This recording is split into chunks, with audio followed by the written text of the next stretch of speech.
misionero monfortiano y especialista en psicología, quien tendrá a su cargo la 7ª ponencia de este congreso titulado Educar la dignidad humana desde el carisma franciscano en el 8º centenario del tránsito de San Francisco de Asís. Lo recibimos con fuertes aplausos.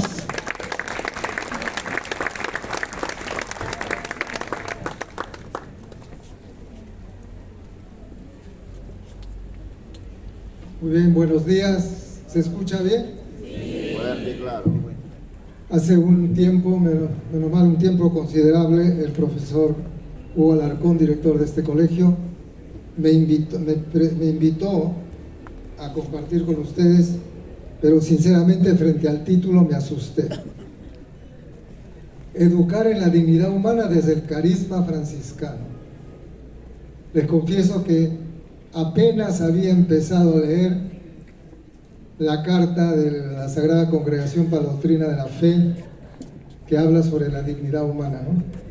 Y mucho menos había leído la encíclica del Papa León XIV, Magnificat Humanitas.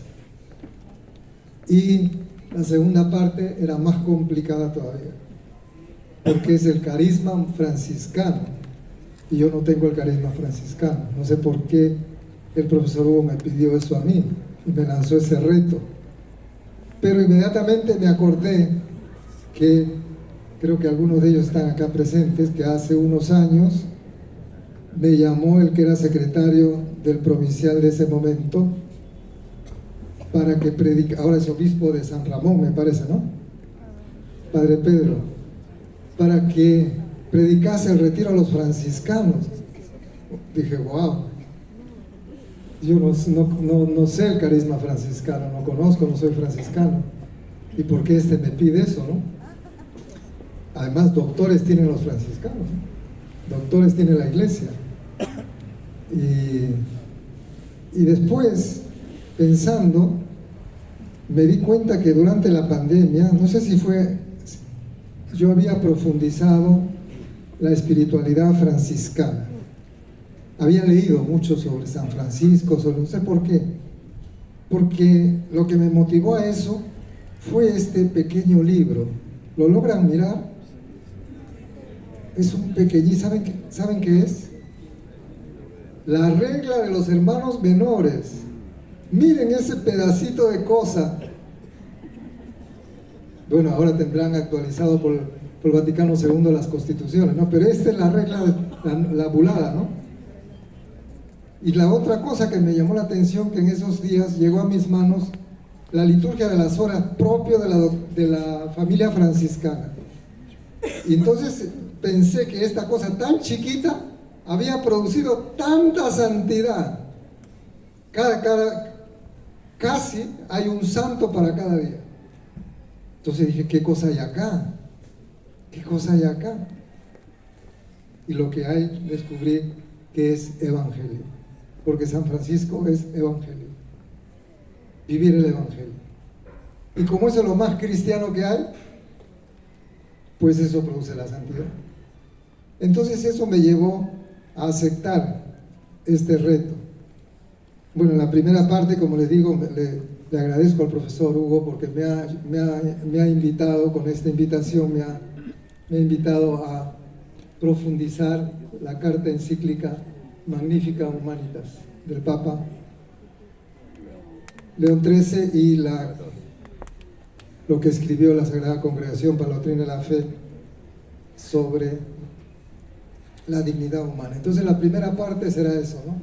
Ver la dignidad humana que está en estos documentos.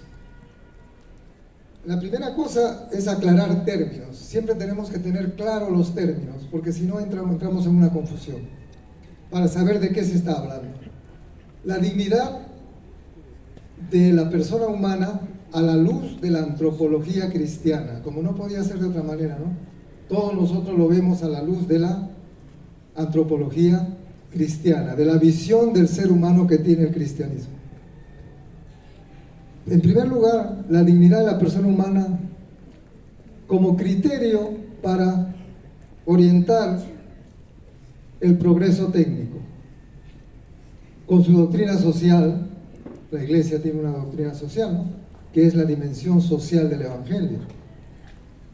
Hay que distinguir bien, la Iglesia no habla y no debe hablar nunca de política partidaria, pero habla de la gran política, ilumina todas las realidades, social, política, económica, cultural, desde su fe, y ha creado todo un cuerpo que se llama doctrina social de la Iglesia, ¿no?, para iluminar todos los problemas de la realidad a través de la fe.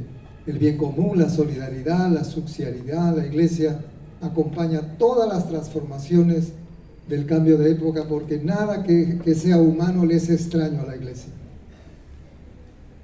Indica como alternativa a la cultura del poder y la guerra la civilización del amor. Son dos reinos, ¿no?, como decía San Agustín, que está muy de moda por el Papa: la ciudad de Dios y la ciudad terrena y la ciudad celestial, ¿no? Dos alternativas: la cultura del poder y la guerra, y la civilización del amor, fundada en la justicia, en el diálogo, en la responsabilidad compartida. Y en un segundo momento vamos a ver, el documento habla de todo aquello que atenta contra la dignidad humana. Aclarando términos. Primero, ¿qué es la dignidad personal? Algunas personas proponen usar la expresión dignidad personal en lugar de dignidad humana. ¿Por qué? Porque entienden la persona como aquel que es capaz de razonar. Aquel que es capaz de razonar. Eso es persona. Por ejemplo, un niño no nacido no tendría dignidad.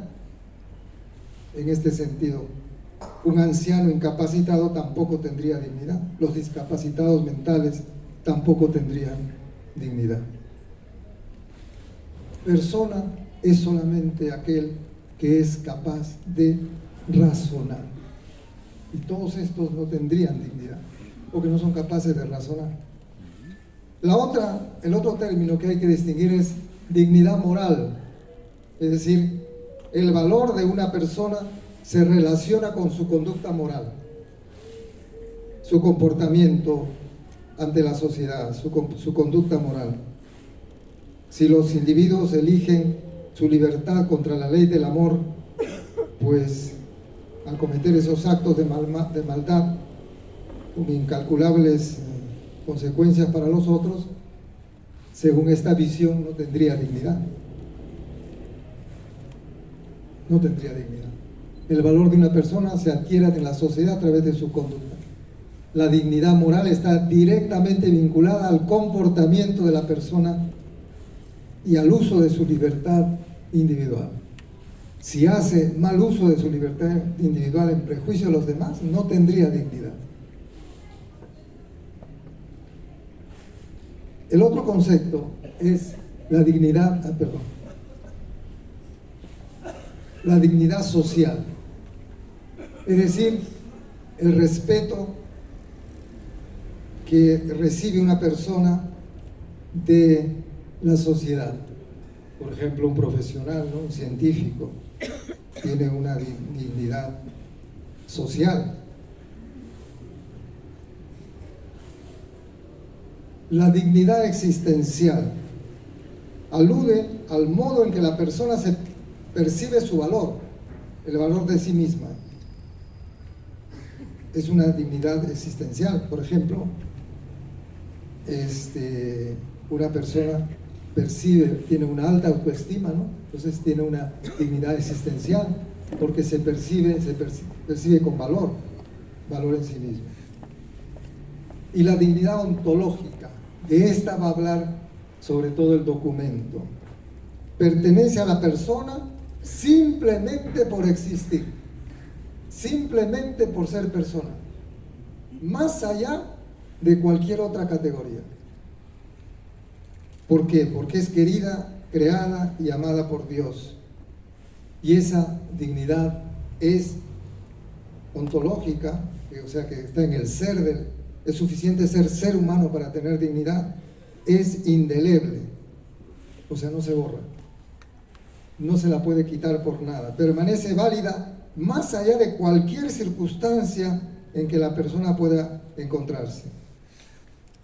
La dignidad ontológica jamás puede anularse.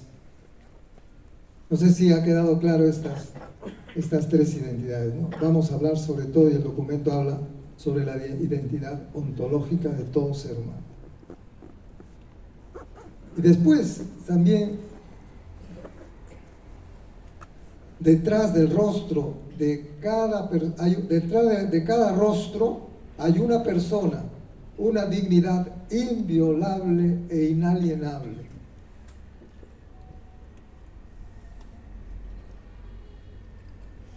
Fundamentos, porque tiene que tener fundamento esto, ¿no? Como les decía, el cristianismo tiene su antropología, su manera de mirar al ser humano, y por lo tanto el fundamento no puede ser otro que a la luz de la revelación. La revelación nos enseña, la revelación que está en la Biblia, nos enseña que todos los seres humanos poseen una dignidad que es inalienable, porque son creados a imagen y semejanza de Dios. Dijo Dios: hagamos al hombre y a la mujer a imagen y semejanza, conforme a nuestra semejanza. Eso es el principio que nos da la Biblia sobre la dignidad humana. Somos creados a imagen de Dios, significa que tenemos un valor sagrado, un valor que trasciende toda otra categoría, toda otra distinción, sea de naturaleza sexual, social, política, cultural. Más allá de todo eso, más allá de una dignidad personal, de una dignidad moral, de una dignidad social o existencial, tenemos una dignidad ontológica en nuestro ser. La dignidad no depende, la dignidad de una persona no depende de sus capacidades, las capacidades que posee, las riquezas, del rol que desempeña, de sus decisiones justas o equivocadas que toma. La dignidad humana es un don que precede y excede todo. Precede y excede todo. Es decir, como les decía, más allá de lo que posea, capacidades que posea, talentos, riquezas, roles que desempeñe, decisiones justas o equivocadas. El más abyecto criminal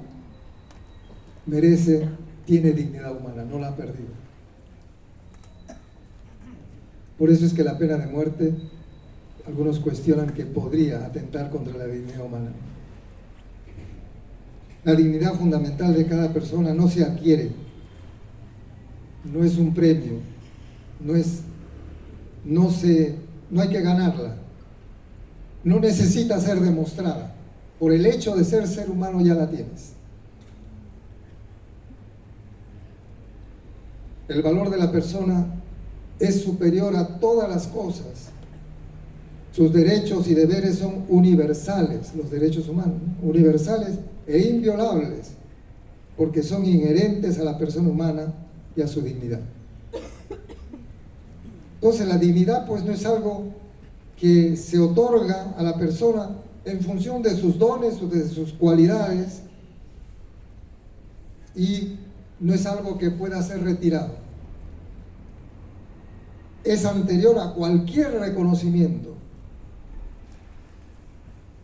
y no puede perderse nunca.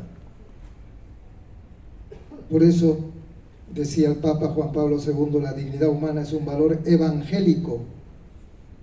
No puede ser despreciado sin ofender gravemente al Creador. ¿Por qué? Porque, como he dicho, somos imagen y semejanza de Dios. Tenemos un valor sagrado. Además, Dios nos llama a una amistad con Él. Y el amor de Dios hacia nosotros es infinito, incondicional. Algunos se podrían preguntar, ¿por qué lo llama? ¿Por qué lo llama? Y han cuestionado, ¿no?, la encíclica diciendo, ¿por qué la llama humanidad infinita? Dignidad infinita, solo infinito es Dios. Es que lo es precisamente porque Dios, que es amor infinito e incondicional, nos ha creado. y nos ha creado con esa capacidad de infinito. Por eso podemos reseccionarlo a Él, por eso podemos tener, como decía San Agustín, esa capacidad existencial de poder acoger a Dios, si no, no podríamos. Y porque buscando hasta el infinito, nunca se encontrará nada que pueda suprimirla o negarla. Ninguna justificación hay para suprimirla ni negarla. Pero este fue el sueño de Dios. Pero ¿qué pasó? El pecado hirió, como vamos a ver, y ensombreció, echó una capa de sombra sobre la dignidad humana. Pero nunca el pecado puede borrar el hecho de que el ser humano ha sido creado a imagen y semejanza de Dios. Nunca lo puede borrar. Ningún pecado, ninguno, ningún fracaso, ninguna humillación, ninguna exclusión puede afectar el valor profundo que tiene una vida humana, que Él ha querido y ha llamado a ser.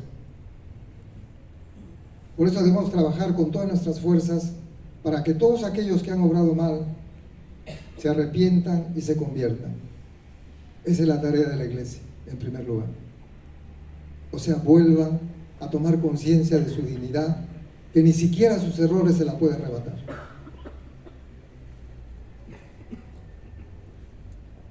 La enseñanza, el milagro del arrepentimiento, ¿no? Lo impulsa a Dios a perdonar. En el Antiguo Testamento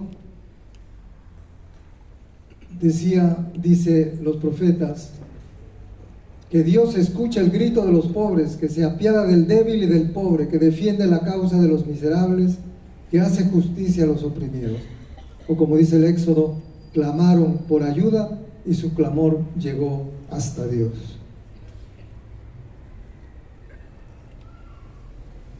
La enseñanza profética y sapiencial va en la misma línea. Los profetas, sobre todo Amós, Miqueas e Isaías, denuncian amargamente la opresión de los pobres, la incapacidad de sus oyentes para reconocer la dignidad humana, fundamentalmente de los desamparados, de los más débiles, de los más frágiles. La dignidad de la persona humana, sobre todo, se reveló en su plenitud cuando Dios nos envió a su Hijo, que asumió la existencia humana en su totalidad, hombre como nosotros, menos en el pecado, igual que nosotros, menos en el pecado. El misterio de la encarnación confirmó la dignidad del cuerpo y del alma que constituyen el ser humano, porque el mismo Dios ha tomado esa condición para revelarnos la dignidad que tiene el cuerpo humano,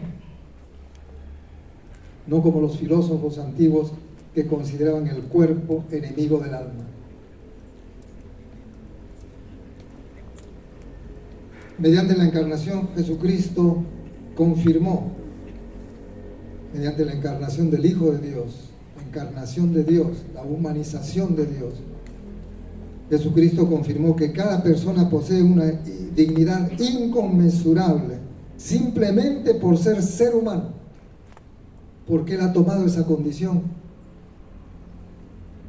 No se aferró a su condición divina, sino que se despojó y tomó la condición humana. Tuvimos a un Dios que caminaba entre nosotros, un Dios humanado. No solamente eso, sino que a tal punto llega la dignidad humana que Él dio su vida por nosotros, siendo pecadores, siendo enemigos suyos, dio su vida por nosotros, para que podamos tener un proyecto de sentido, un sentido en la vida. Y no solamente eso, sino que venció a la muerte, y nosotros también, con nuestro cuerpo glorioso, venceremos a la muerte, para darnos hasta qué punto considera Dios la dignidad del ser humano. Jesús trajo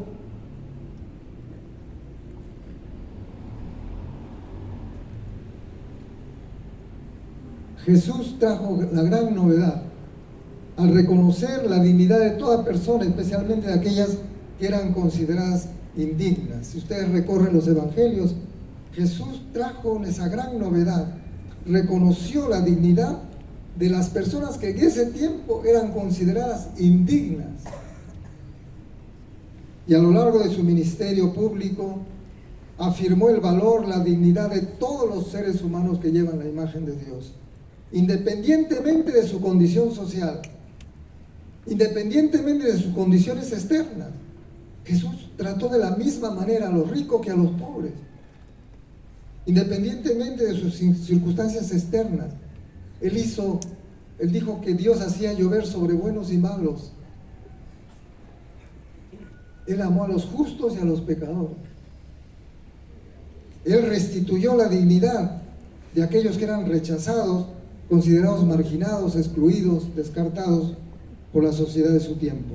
Recaudadores de impuestos, mujeres, niños, leprosos, enfermos, extranjeros y viudas. Esa fue la conducta de Jesús. Nada más repasar los evangelios y vemos eso. Jesús mantuvo incondicionalmente su creencia de que todos los seres humanos eran iguales en dignidad y en valor.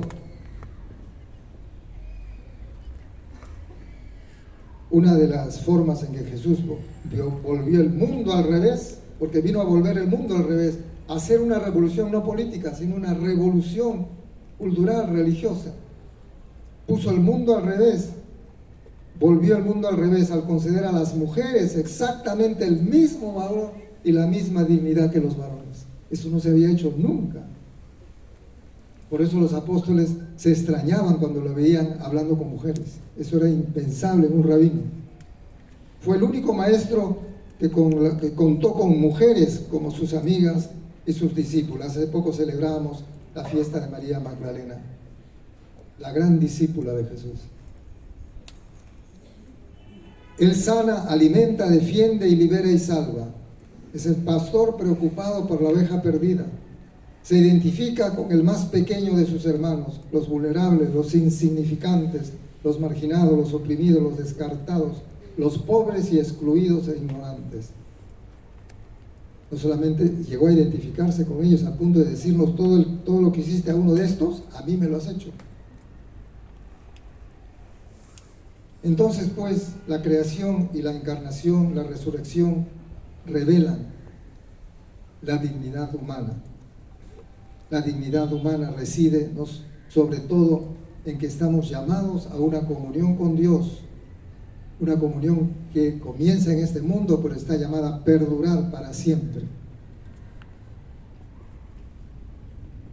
La dignidad no solamente se refiere al alma, sino también a la persona, su cuerpo y su alma, su parte física visible y su parte invisible y su espíritu. No hay ya judío, decía San Pablo, que afirmaba este concepto de la dignidad humana respecto a los derechos de todas las personas, sin discriminación. Ya no hay judío, ni griego, ni esclavo, ni libre, no hay varón ni mujer, todos ustedes son uno en Cristo Jesús.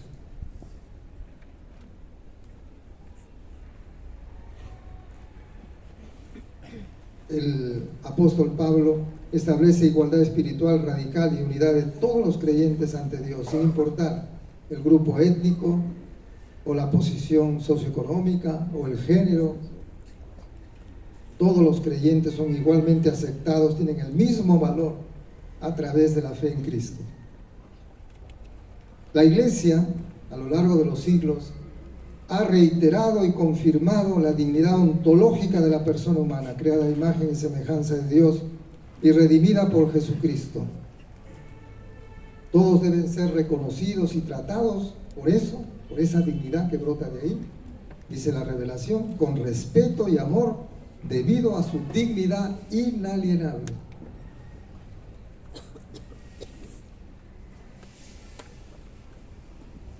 Todos los seres humanos creados a imagen y semejanza de Dios, en el Hijo que se hizo hombre, que fue muerto, crucificado y resucitó, están llamados a crecer bajo la acción del Espíritu Santo, a reflejar la gloria del Padre, a participar, como he dicho, de la vida eterna y ser recreados, transformados. Toda persona, la dignidad de toda persona humana, como les digo, es intrínseca, va más allá de todas circunstancias, no depende en modo alguno del juicio sobre su capacidad de comprender, de actuar, incluso su capacidad moral. Por eso en la iglesia hay instituciones que ayudan a las personas que se encuentran en una situación vulnerable. Bebés abandonados, huérfanos ancianos, desamparados, enfermos mentales, enfermos incurables, graves deformidades y personas sin hogar. Hace un tiempo, en un canal español, en el plató había una serie de personas, ¿no?, periodistas, etcétera, hablando sobre la iglesia, anticatólicos, por supuesto, anticristianos, y le tocó hablar a uno que es un famoso escritor español, que es ateo, y él dijo: ustedes saben, yo soy ateo, agnóstico, anticatólico, anticristiano, pero acabo de estar en el África, no sé en qué país del África, y dijo: allí yo no los he visto a ustedes, no he visto sus ONGs, no les he visto allá. Ahí lo que yo he visto es hombres y mujeres dando la vida por esos hermanos, incluso contagiándose de SIDA, de ébola, de enfermedades, muriendo por estar cerca de los que sufren. Y aún siendo ateo, agnóstico, anticatólico, no puedo dejar de reconocer lo que estas personas hacen, porque la iglesia siempre ha ayudado, más allá de sus errores de algunos miembros, más allá de cualquier calificativo, la iglesia siempre ha estado al lado de aquellos indignos para devolverles su dignidad de ser humano. Y ahora vamos a tender un manto, no sé si hasta acá ¿se ha entendido lo que estoy diciendo? ¿Sí o no? Ustedes son inteligentes, son profesores. Y como digo, aquí entre los franciscanos habrá doctores de repente, ¿no?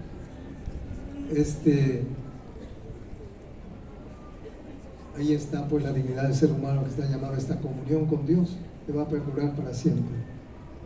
Pablo, no a la discriminación. Para Pablo, como para Jesús, todos somos iguales en dignidad.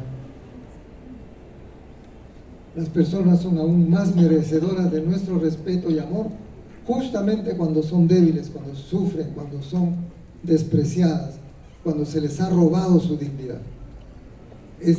Son más merecedoras de nuestro respeto. Violaciones graves. El Papa continúa en el documento hablándonos de las violaciones graves a la dignidad humana. La voy a enumerar porque es el telón negro sobre el cual se va a proyectar una luz, ¿no? Pero una luz se ve mejor en un fondo negro, una mancha blanca se ve mejor en un fondo negro. Me avisan cuando me falte 5 minutos, por favor. ¿Cuáles son las violaciones a la dignidad humana? Junto al proceso tecnológico, sin embargo, avanzan de manera disimulada, pero evidente, dice el documento, violaciones a la dignidad humana por motivos étnicos, por motivos religiosos, por motivos lingüísticos, por motivos de género o sexuales. ¿Y cuál es la primera violación grave a la dignidad del ser humano en nuestro mundo contemporáneo? La primera, todo cuanto atenta contra la vida. Homicidios de cualquier clase, genocidios, eutanasia, suicidio, mutilaciones, torturas morales o físicas, pretender dominar la mente ajena, condiciones infrahumanas, detenciones arbitrarias, deportaciones, la esclavitud, la prostitución, la trata de blancas, condiciones laborales degradantes, pena de muerte, personas encarceladas que viven en condiciones indignas. Los perros viven mejor que ellos. La tortura, la pobreza extrema, la guerra. Solamente por enumerar algunas.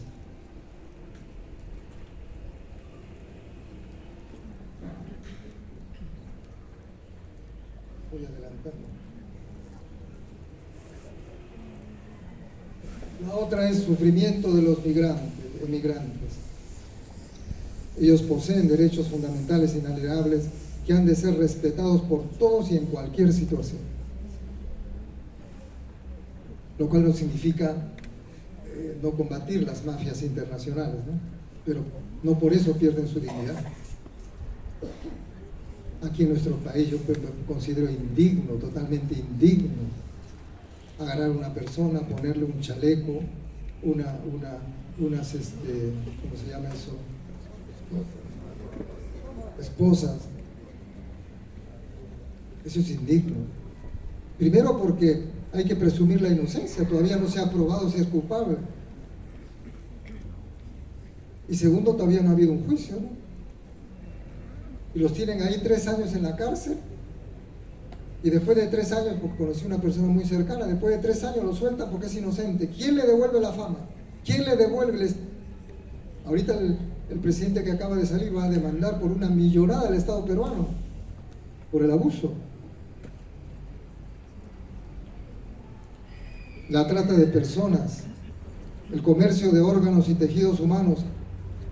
Hoy día en el mundo están desapareciendo niños en cantidades enormes, o para sus perversiones o para quitarle los órganos. Eso del pistaco ya no es un cuento, una fantasía, una conspiración, es una realidad. La trata del comercio de órganos y tejidos humanos, la explotación sexual de niños y niñas, el trabajo esclavo, incluyendo la prostitución, el tráfico de drogas, de armas, terrorismo, crimen internacional organizado.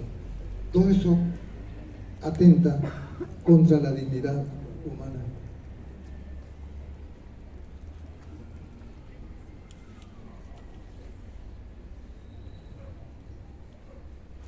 Los abusos sexuales, fenómeno que está muy difundido en la sociedad y afecta también a la iglesia, es un obstáculo para su misión y deja profundas cicatrices en el corazón de quienes lo sufren. Estas son heridas a la dignidad humana. La violencia contra las mujeres. Acaban de detener a un diputado, ¿no? Violentando a una mujer.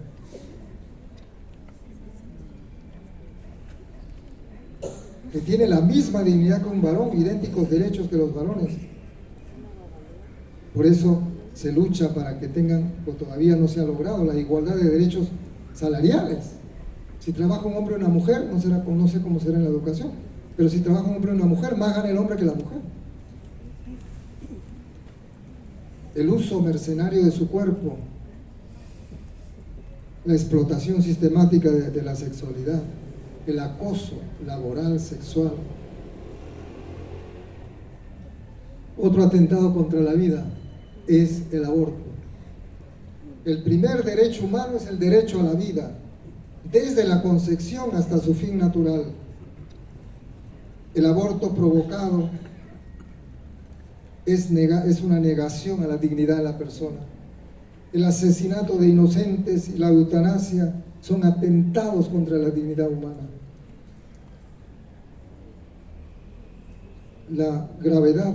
La percepción de la gravedad del aborto se ha debilitado progresivamente en la conciencia de muchas mujeres que cada vez son incapaces de distinguir entre el bien y el mal. Son incapaces de distinguir entre la vida y la muerte. Y es el primer derecho fundamental que lo reconoce el primer artículo de la Constitución del Estado, el derecho a la vida. Decía Isaías: hay de los que llaman mal al bien y bien al mal, que dan oscuridad por luz y luz por oscuridad. La eliminación de los indefensos e inocentes, la concepción al nacimiento, la negar la dignidad humana quitándoles la vida y promoviendo legislaciones que la impidan. Otro atentado contra la vida contra la dignidad de las personas es la maternidad subrogada. La práctica de la maternidad subrogada. Entonces ahí se alquila un vientre, ¿verdad? Se lo fecunda en un laboratorio, se alquila un vientre. ¿Qué significa eso? Que la vida se ha vuelto en un producto comercial. Un hijo, porque tiene que pagar el óvulo fecundado, tiene que pagar a la mujer que lo críe, que lo tiene en su vientre, ¿no? Un hijo es siempre un don y nunca un objeto de contrato. El deseo legítimo de tener un hijo no puede convertirse en un derecho al hijo, que no respete la dignidad del propio hijo, como destinarlo, como destinatario del don gratuito de la vida. La maternidad subrogada viola la dignidad de la propia mujer, pues la desvincula de su hijo y se convierte en un mero medio al servicio del beneficio o el del deseo arbitrario de otro. La eutanasia y el suicidio asistido, leyes de muerte digna, así le llaman. El sufrimiento no le hace perder al enfermo la dignidad. Incluso en condiciones críticas y terminales se deben hacer esfuerzos necesarios para aliviar el sufrimiento mediante cuidados paliativos. La vida humana, incluso en su condición dolorosa, es portadora de una dignidad que debe respetarse siempre. Acompañar la muerte, pero no provocar la muerte y mucho menos ayudar a cualquier forma de suicidio. Como ven ustedes, el panorama es bastante negro. La maternidad subrogada, las personas con discapacidad, el descarte de las personas con discapacidad, la cultura del descarte. La persona con déficit físico, psíquico, está en especial vulnerabilidad, pero tiene una dignidad querida y amada por Dios. La inclusión, la participación activa en la vida social y eclesial de estas personas que están marcados por la fragilidad o por la discapacidad. El otro atentado contra la dignidad humana es la teoría del género. Cada persona, que toda persona, independientemente de su tendencia sexual, debe ser respetada. Toda persona, independientemente de su inclinación sexual, debe ser respetada, acogida con respeto, evitar todo signo de discriminación injusta. Esto lo dice el Catecismo respecto de la homosexualidad. Particularmente, cualquier agresión, cualquier violencia es un atentado contra la dignidad humana. En algunos lugares se los encarcela, se los tortura, se los priva incluso de la vida por su orientación sexual. Al mismo tiempo, la Iglesia destaca elementos críticos con respecto al género, a la teoría del género, que pretende negar la diferencia entre los seres vivos, negar su diferenciación sexual, porque esta diferencia entre hombre y mujer es fuente del milagro de la vida. Nuevos seres humanos vienen al mundo a través de esta diferencia de hombre y mujer. La ideología de género presenta una sociedad sin diferencia de sexos, un pensamiento único que determine sobre la educación de los niños. Lo masculino y lo femenino fue creado por Dios, es anterior a todas nuestras decisiones y experiencias existenciales. El sexo biológico y el papel sociocultural del sexo no se pueden distinguir, pero no separar. Los elementos biológicos son imposibles de ignorar. Uno nace hombre o mujer. El cambio de sexo. El cuerpo humano participa de la dignidad, como he dicho, de la imagen de Dios. Es a través del cuerpo del hombre y de la mujer que establecen una relación de amor que pueden generar a otras personas. Lo creado no precede y lo creado nos precede y debe ser recibido como un don. Y eso significa ante todo aceptarla y respetarla como ha sido creada. El cambio de sexo atenta contra la dignidad de la persona. que la persona ha recibido en el momento de su concepción. Esto excluye, por supuesto, la posibilidad de intervenir cuando hay anomalías genitales, ¿no? Nace un ser con los dos sexos, ¿no? Y hay que determinar y decidirse por uno y optar recibir asistencia médica para resolver estas anomalías. Excluido eso, todo debe ser respetado conforme fue creado.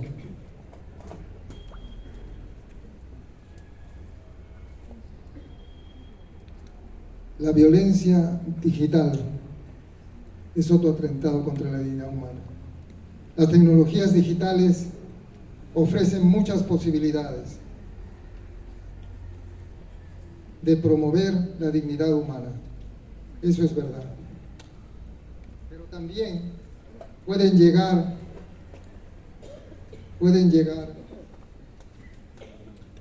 a atentar contra la dignidad humana, contra la dignidad de la persona. Por ejemplo, poner en peligro la buena reputación de una persona, porque en las redes aguanta todo, ¿no? Pueden poner en peligro la reputación de una persona. A veces son chismes, son conspiraciones, son imaginaciones, noticias falsas, calumnias. No es sano confundir la comunicación con el mero contacto virtual. Una progresiva pérdida de contacto con la realidad a través de los medios digitales, de las tecnologías digitales, obstaculiza la comunicación, las relaciones interpersonales auténticas, ¿no? Porque nos comunicamos virtualmente, ¿no? Nunca ya cada vez menos presencialmente, siempre virtualmente. Eso, como digo, esa pérdida de contacto real, pues va atentando, obstaculizando las relaciones interpersonales auténticas. Nunca una pantalla de televisión, nunca una computadora, un tablet o un teléfono inteligente pueden reemplazar la relación cara a cara. El ambiente digital también es un territorio de soledad. Están interconectados, pero no están comunicados. Solo hay interconexión, no comunicación. Por eso es un ambiente de soledad, de manipulación, de explotación y de violencia, hasta llegar al caso extremo de lo que hoy se llama dark web, web oscura, a la que muchos niños y adolescentes acceden. Refugio para personas turbias como narcotraficantes, vendedores de armas, extorsionadores, violadores, vendedores de datos robados. Utilizan el dark web para evadir la persecución y para comunicarse de forma anónima en línea.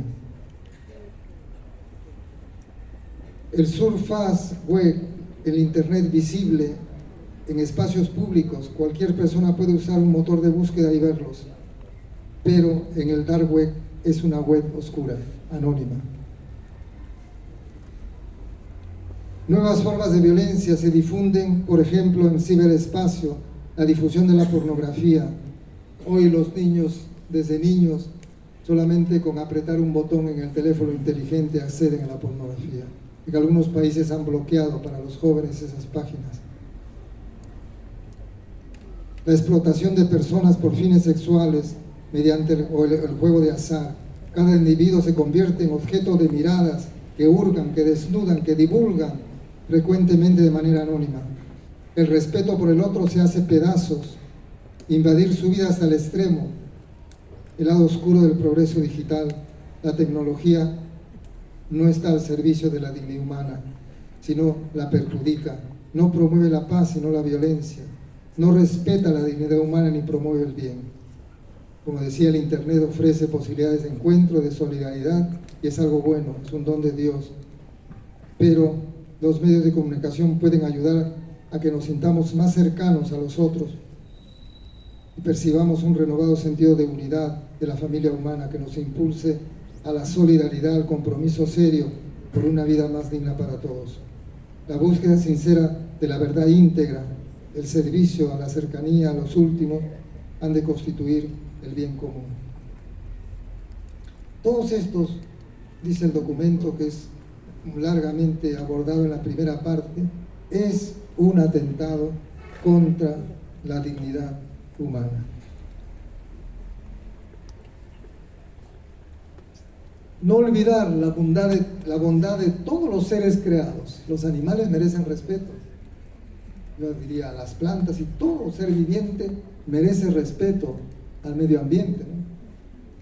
Dios lo creó para ponerlo al servicio nuestro, no para que abusemos de él, no para que proyectemos nuestra maldad en los seres creados por Dios.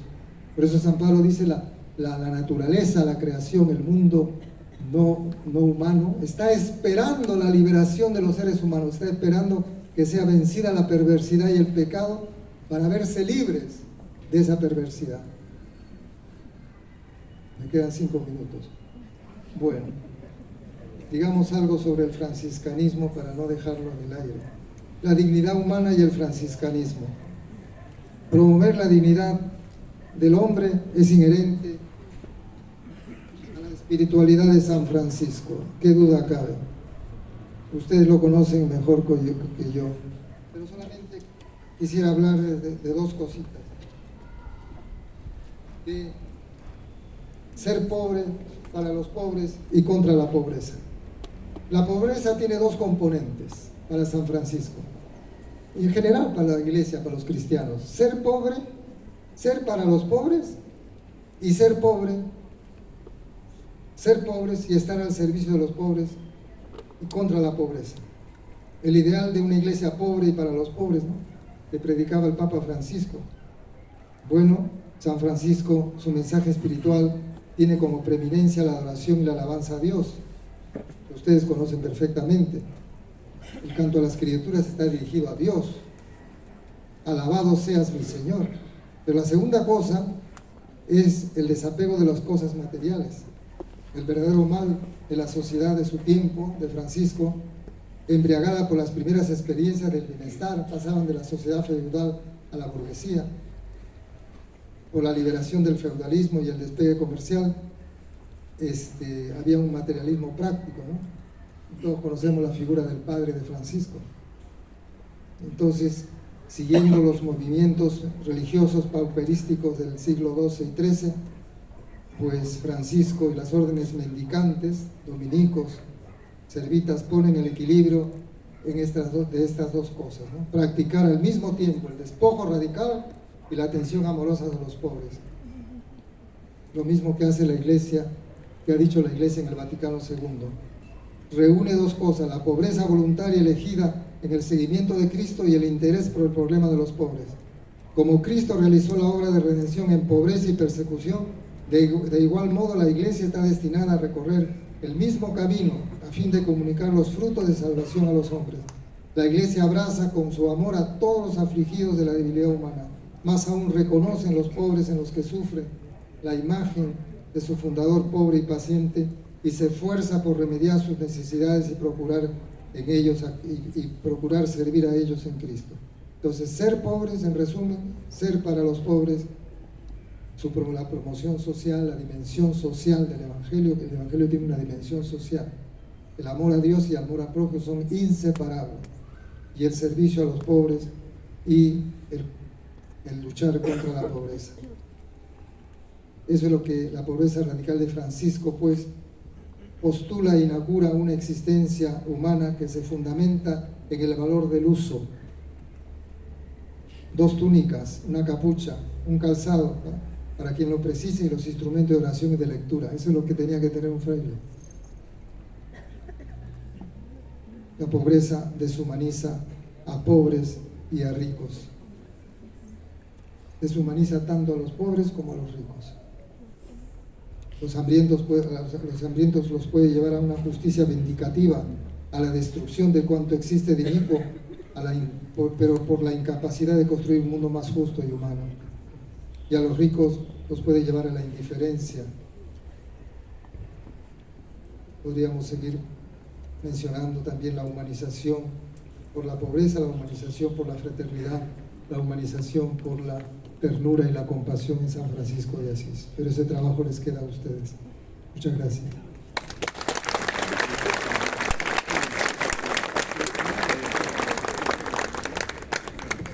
Muchas gracias, Padre Carlos, que el día de hoy también trajo esta ponencia también dedicada a este 24º Congreso.